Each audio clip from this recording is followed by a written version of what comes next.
নিত্য নতুন করে আমাকে কিছু না কিছু ট্রাই করতে হয়, যেহেতু আমি বাসায় বেশিরভাগ নাস্তাটা তৈরি করি। যখন বাহিরে খেতে যাই তখন তো যাই, কিন্তু আমার ছেলে আমার হাতের এক এক ফাস্টফুড খুবই পছন্দ করে। মাঝে মাঝে নিত্য নতুন করে একটু ট্রাই করি আর কি। যাদের আমার ভিডিওটা ভালো লেগে থাকে প্লিজ আপনারা লাইক কমেন্ট অ্যান্ড শেয়ার দিয়ে আমার পাশে থাকবেন। ফলো বাটন ক্লিক করতে কিন্তু ভুলবেন না, অ্যান্ড ইউটিউব চ্যানেলটাকে প্লিজ সাবস্ক্রাইব করবেন অ্যান্ড বেল আইকনে ক্লিক করে রাখবেন। তো আমি যদি কোনো ভুল ত্রুটি করে থাকি তাহলে প্লিজ ক্ষমা দৃষ্টিতে দেখবেন। অ্যান্ড আমার পেজে তো আপনারা অনেকেই আছেন, প্লিজ একটি করে লাইক আর কমেন্ট করে যাবেন। আসসালামু আলাইকুম, আমি সাথী। আলহামদুলিল্লাহ আমি ভালো আছি, আশা করি আপনারা ভালো আছেন। Welcome my new another blog. তাহলে চলুন সকাল সকাল ব্লগটা শুরু করে ফেলি প্রতিদিনের মতো। তো সকালে ঘুম থেকে উঠে নামাজ পড়ে আমি নাস্তাটা আগে রেডি করছি, যেহেতু আপনাদের ভাই অফিসে চলে যাবে, মাকেও নাস্তাটা দিতে হবে। আমি আগে আলুয়াটা তৈরি করে নিলাম, এরপর আমি রুটি বানিয়ে নিচ্ছি। আর আমি বেশিরভাগ সময় রুটি বানাই, আমি পরোটা তেমন বানাই না। তো আজকে আমার ছেলে পরোটা খেতে চাচ্ছে, তো ওর জন্য আমি পরোটা বানাচ্ছি আপনাদের ভাইয়ার জন্য। কারণ হচ্ছে বাবার বাসায় অনেকদিন থাকা হয়েছে আর আম্মু বেশিরভাগই পরোটা বানিয়েছে, তো আমাদের পরোটাই বেশিরভাগ খাওয়া হয়েছে।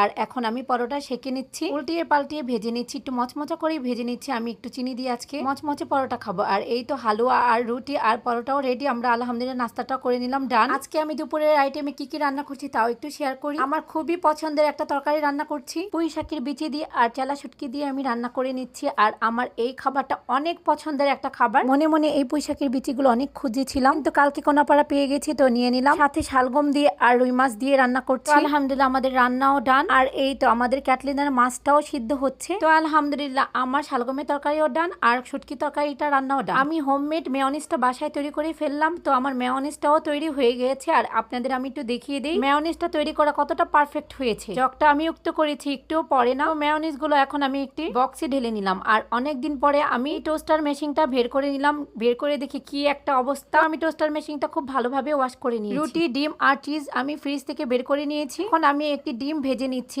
আজকে আমি টোস্টার মেশিন দিয়ে টোস্ট স্যান্ডউইচ তৈরি করব, তো আমি এখন ডিমটা ভেজে নিচ্ছি। আর ডিমগুলো কেটে কুচি কুচি করে নিলাম, সাথে ওই তো মেয়নিজটাও আছে। আর এই তো এখানে লেটুস পাতা, ডিম, বিট, গাজর আর মেয়নিজ, আর হচ্ছে সাথে রুটি। আমি প্রথমে মেয়নিজ দিয়ে নিয়েছি, তারপরে চিজ, তারপর গ্রেট করে বিট আর গাজর দিয়ে নিলাম। আর উপরে একটি রুটি দিয়ে আমি এখন কোনাচে শেপে কেটে নিলাম। আর এখন আমি টোস্টারে আমি স্যান্ডউইচ গুলো দিয়ে এখন আমি টোস্টারটা বিসমিল্লাহ নামে অন করে দিয়েছি। আর এখন আমি টোস্টারটা খুলে নিচ্ছি। আর এই দেখুন কতটা সুন্দর টোস্ট স্যান্ডউইচ হয়ে গেল। আর এখন আমি গরম গরম টোস্ট স্যান্ডউইচটা নামিয়ে নিচ্ছি। আর এখন আমি একটা প্লেটে নিয়ে নিলাম। এখন আমি স্যান্ডউইচ দ্বিতীয়বারের মতো দিয়ে দিলাম। আর আমার ছেলে অপেক্ষা করছে কখন গরম গরম স্যান্ডউইচ খাবে, তো আমি উপর দিয়ে লেটুস পাতা দিয়ে দিলাম। আর লেটুস পাতাটা আমার ছেলের আর আমার খুবই ভালো লাগে। তো এখন মা আর ছেলে মিলে গরম গরম টোস্ট স্যান্ডউইচটা বিসমিল্লাহ নামে খেয়ে নিব। আর এই তো আপনাদের একটু দেখিয়ে দিই কতটা সুন্দর হয়েছে ভিতরটা। আর ভিতরে আমি একটু চিজ দিয়েছি, আর চিজ আমি প্রথম অল্পই দিয়েছি, যেহেতু আমি ফার্স্ট ট্রাই করেছি, মনে করেছি হয়তো বা টোস্টারের ভিতরে একদমই ছড়িয়ে